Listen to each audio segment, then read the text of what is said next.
How many times have we heard this classic end-of-the-world story? Some disaster wipes out humanity, except for one man and one woman, and somehow they're supposed to repopulate the entire planet.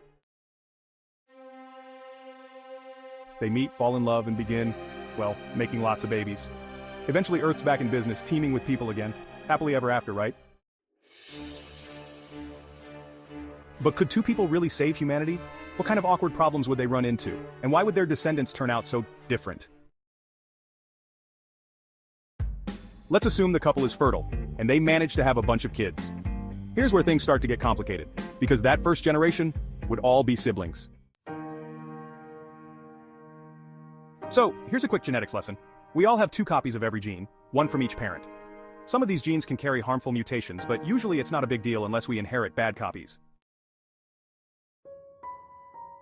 So, while the couple might have some healthy kids, as inbreeding continues, things would get worse. Over generations, we'd start seeing more and more genetic problems.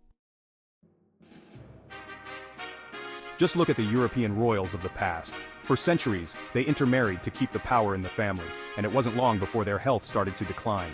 The most famous example is Charles II of Spain, whose family tree became a genetic disaster. Even if we threw in a few more survivors to help, we'd still face something called the founder effect. When small populations interbreed, harmful traits can spread like wildfire, quickly wiping out entire generations. So even if our new society managed to survive a nuclear winter, asteroid impact, or whatever apocalyptic event wiped out the rest of humanity, the genetic clock would be ticking. Without advanced medical care and genetic screening, the human race might only last a few more generations before the genetic toll becomes too great.